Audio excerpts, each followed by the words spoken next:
এবার আমাদের বেহালা বাজিয়ে শোনাবেন রামানুজ চ্যাটার্জি।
পরিবেশন করবে স্পন্দন পিপলস থিয়েটার। রাত দখল থেকে আমাদের এই স্পন্দন পিপলস থিয়েটারের আমাদের যেটা সম্বল কলম আর কণ্ঠ, সেটাকে সম্বল করে আমাদের পথ চলা শুরু করে আজকে এখানে আমাদের ৬৮তম শো।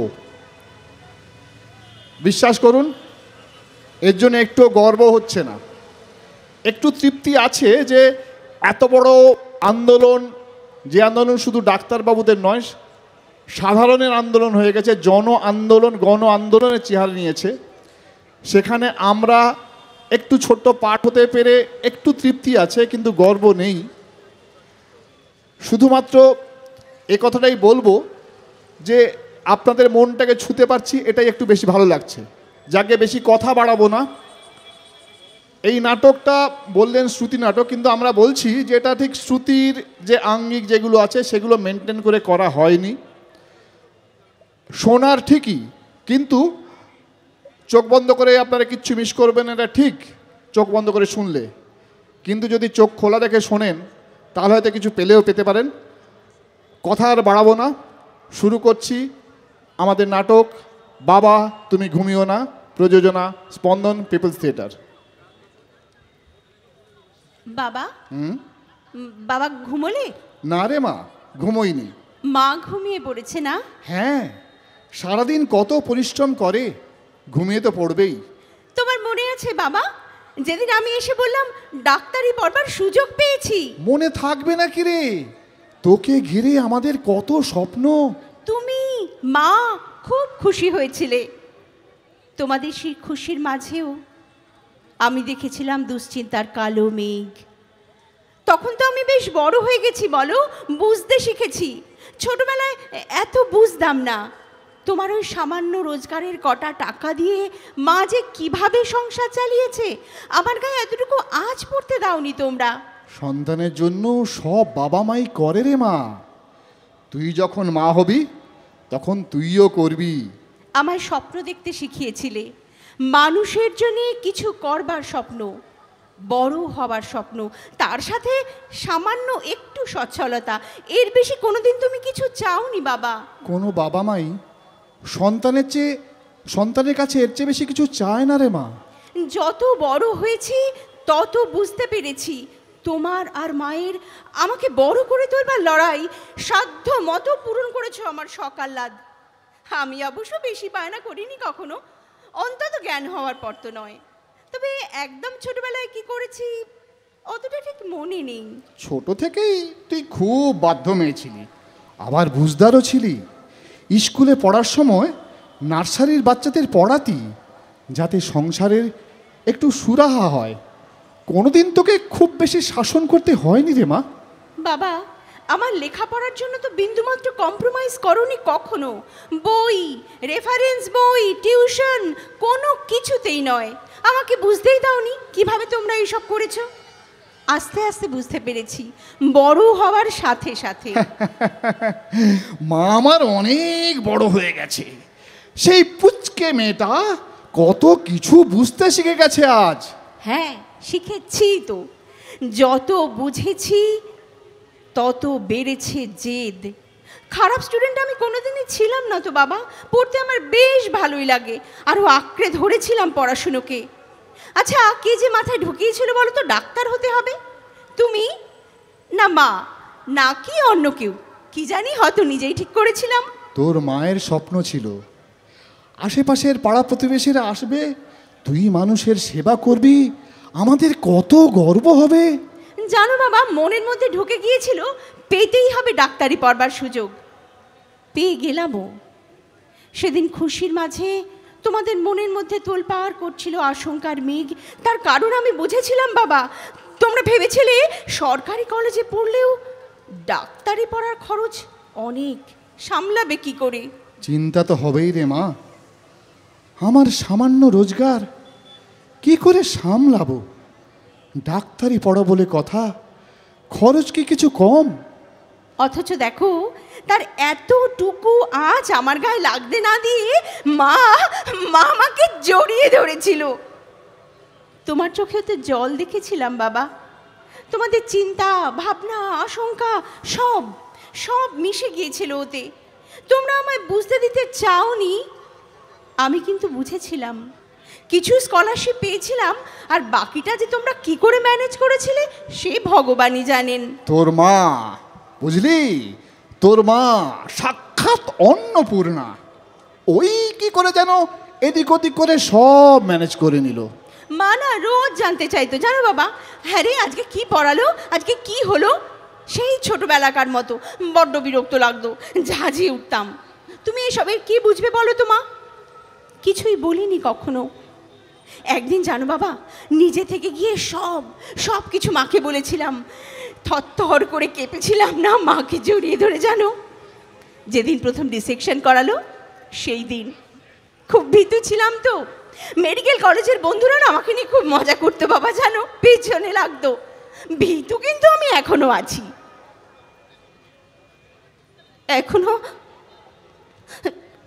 এখনো আছি। আচ্ছা বাবা, আমাদের সবাই খুব ভালোবাসতো বলো। কোনোদিন কারোর সঙ্গে খারাপ ব্যবহার করতাম না, কাউকে আঘাত দিতে পারিনি। জানো বাবা, বন্ধুরা বলতো আমি নাকি একটা মশাও মারতে পারি না। রাজনীতিতে কোনোদিনও পা দেইনি, অসুবিধা হয়েছে মানিয়ে নিয়েছি। অথচ দেখো, জুনিয়র ডাক্তার হয়ে হাসপাতালে জয়েন করার পর আমার জীবনটা কেমন যেন বদলে যেতে লাগলো। হ্যাঁ, আমি রুগীদের একটু বেশি সময় দিতাম। আমি বুঝতে চাইতাম ওদের সমস্যাটা ঠিক কোথায়, কিন্তু কারোর সঙ্গে কোনো দিন কখনো খারাপ ব্যবহার করতে পারতেন না বাবা। যেন হাসপাতালে না বেশ কিছু বেনিয়ম আমার চোখে পড়ে গেছিল। আমি রুগীদের স্বার্থে সে কথা কর্তৃপক্ষকে জানিয়েছিলাম, কিন্তু আমি বুঝতে পারিনি বাবা, এটাই ছিল আমার দোষ। সেদিন টানা 36 ঘন্টা ডিউটি করেছিলাম। বিশ্বাস করো বাবা, আর পারছিলাম না। মেয়েদের শরীরে তো কিছু বাধ্যবাধকতা থাকে বলো, কেউ বুঝতো না বাবা, কেউ বুঝতো না। খানিক বিশ্রামের জন্য কোনো ঘর ছিল না হাসপাতালে। তাই তো সেদিন ওই ফাঁকা সেমিনার হলটায় ঢুকে পড়েছিলাম। একটা চাদর বিছিয়ে দিয়ে ক্লান্তিতে এলিয়ে দিয়েছিলাম শরীরটা। আমি ঘুমোতে চাইনি বাবা, আমি ঘুমোতে চাইনি, বিশ্বাস করো। মোবাইলে অলিম্পিক দেখছিলাম। এই চোখটা একটু না আমার লেগে এসেছিল জানো বাবা।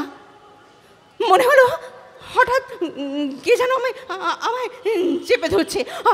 আতঙ্কে চিৎকার করে উঠতে আমার মুখটা চেপে ধরলো।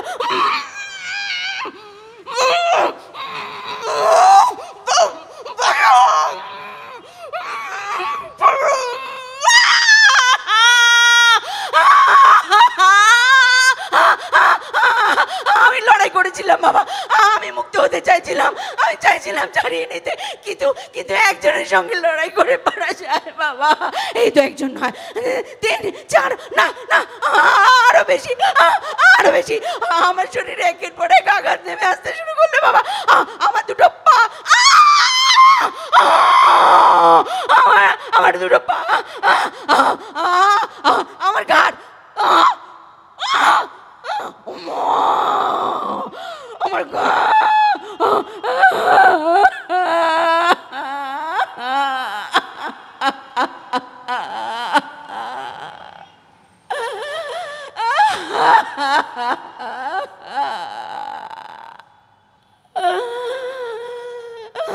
একটা সময় আর পারলাম না বাবা।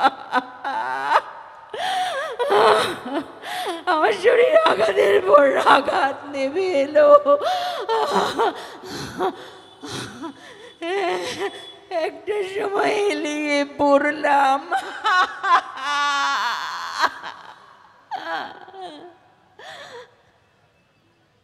তোমার কথা, মায়ের কথা খুব মনে পড়ছিল বাবা, মনে পড়ছিল ওর কথা। ওকে আমি বড্ড ভালোবাসি বাবা, বিশ্বাস করো বড্ড ভালোবাসি। ও আমায় ভালোবাসে। আমি তো বাঁচতে চেয়েছিলাম বাবা, মানুষের জন্য কিছু করতে চেয়েছিলাম, সেবা করতাম।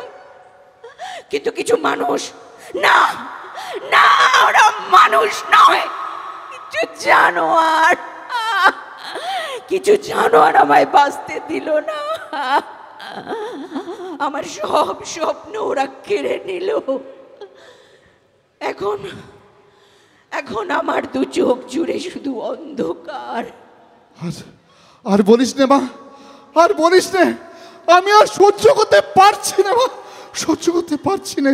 আমার কর্মস্থলে, হাসপাতালে আমাদের কোনো নিরাপত্তা নেই। তাহলে তাহলে যে লোকেরা, যে মেয়েরা বাইরে থাকে বাবা, তাদের তো কোনো নিরাপত্তা নেই বলো বাবা। আমি তো চলেই যাচ্ছি, তুমি মা লড়বে তো বাবা, লড়বে তো? আমরা মেয়েরা যাতে শহর থেকে গ্রাম অবাধে বিচরণ করতে পারি বাবা, বলো। হ্যাঁ মা, হ্যাঁ মা, আমি লড়বো, আমি লড়বো মা। তুই শুধু যাস না মা, তুই শুধু যাস না। তোমরা ভালো থেকো বাবা। ওকে বলো নতুন করে জীবন শুরু করতে। আমি চললাম বাবা, এই ব্যবস্থাটা বদলে দিতে হবে বাবা। বাবা পারবে তো? পারবো রে মা, পারবো, আমাকে যে পারতেই হবে। চললাম, মনে রেখো বাবা, বাবা ঘুমিয়ে পড়ো না বাবা, বাবা ঘুমিয়ে পড়ো না, মনে রেখো। যাস না, যাস না, যাস না, যাস না মা, মা যাস না, তুই ফিরে আয় মা, মারে মা, মা মা তুই যাস না, যাস না, প্লিজ প্লিজ যাস না, যাস না মা, তুই ফিরে আয় মা, তুই ফিরে আয়, তুই ফিরে আয় মা, তুই ফিরে। কি হয়েছে? অমন করছো কেন? একটু শান্ত হও। ওই দেখো, ওই দেখো আমাদের মা চলে যাচ্ছে। তুমি ওকে যেতে দিও না, তুমি ওকে যেতে দিও না। ও আর কোনোদিন ফিরে আসবে না, আর কোনোদিন ফিরে আসবে না। তুমি শান্ত হও, শান্ত হও। আসবে না? আমাদের মেয়ার কোনোদিন ফিরে আসবে না?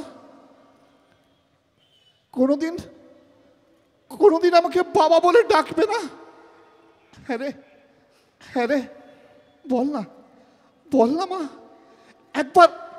একবার বাবা বলে ডাক না রে মা, বল না, বল না বাবা, বল না একবার, আরে বল না একবার বাবা।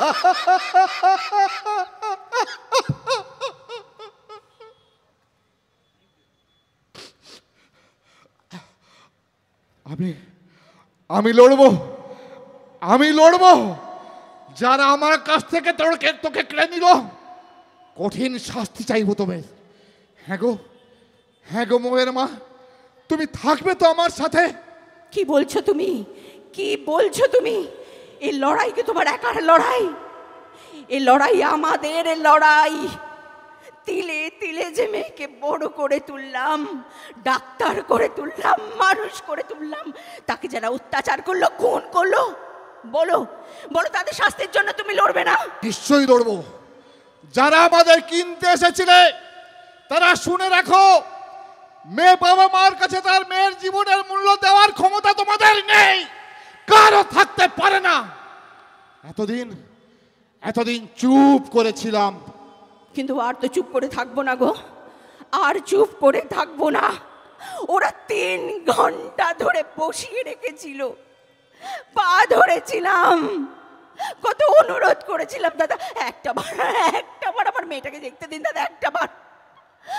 আমার মেয়েটাকে পুড়িয়ে দেবার ওদের কি তাড়া, কি তাড়া ওদের। পার্ক স্ট্রিট, কামদুনি, হাঁসখালি, হাতরস, আরো কত, ওই যে যাদবপুরের এই ছেলেটা, হ্যাঁ স্বপ্ন, খুন হয়ে গেল। আনিসকেও না মেরে ফেললো, কই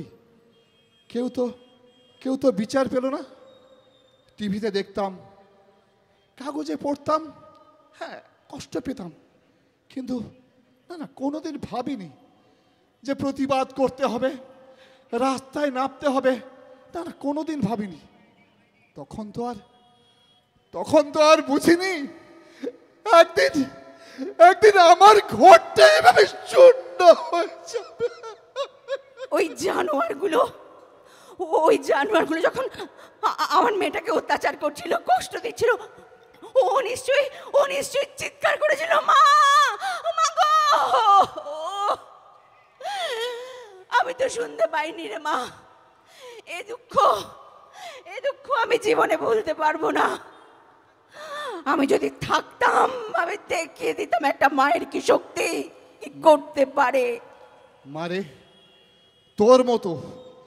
তোদের মতো কাউকে হারাতে দেব না। দেখছি তো, জয়নগর হচ্ছে, জয়গাঁও হচ্ছে, ফারাক্কা হচ্ছে, না বয়সের কোনো তফাৎ নেই, 9 থেকে 90 সবার উপরে ধর্ষণের বোঝা নেমে আসছে, খুন করা হচ্ছে, অত্যাচার করা হচ্ছে, থ্রেট করা হচ্ছে। এদের বিরুদ্ধে লড়বো। পাশে যদি কাউকে না পাই, আমরা দুজনে মিলে বসে থাকবো প্ল্যাকার্ড হাতে, খুনের বিচার চাই, খুনের বিচার চাই, খুনের বিচার চাই।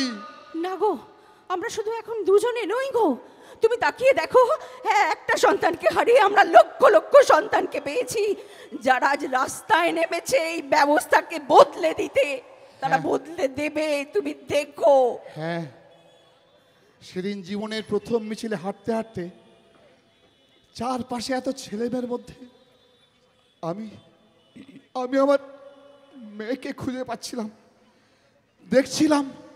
দেখছিলাম ওদের প্রত্যয় মুখ, পারবে, হ্যাঁ এরাই পারবে এই ব্যবস্থাটাকে বদলে দিতে। তাই আর কান্না নয়, আর কান্না নয়। চোখের জলকে আগুন করে জ্বলবে মশাল, সেই মশালের আলোয় সঠিক পথ চিনে নিতে তোমরা বদলে দেবে সব কিছু। আমরা অপেক্ষা করব, তোমরা শোনো, আমরা অপেক্ষা করব তোমাদের জন্য। তোমরা শোনো, আমরা অপেক্ষা করব। আমাকে আর কিছুতেই যেন না ছুতে পারে ওরা। আমাকে দাও সবুজ মাঠ, পক্ষীরাজ ঘোড়া। আমাকে আর কিছুতেই যেন না ছুতে পারে ওরা। আমাকে দাও সবুজ মাঠ, পক্ষীরাজ ঘোড়া। নমস্কার। The 9th of August, it was proved that the city of joy has proved itself to be the city of sorrow. A girl who completed her higher education, then competed a national test, secured a seat completed her 5.5 tough journey of MBBS, again sat for a national test, secured a very, very prestigious seat in the ward of chest medicine, started serving the people, serving the patients, only to be raped and murdered. The entire country witnessed the rise of voice, rampant voice, all over the world. But today is the 90th day, and we did not get the justice.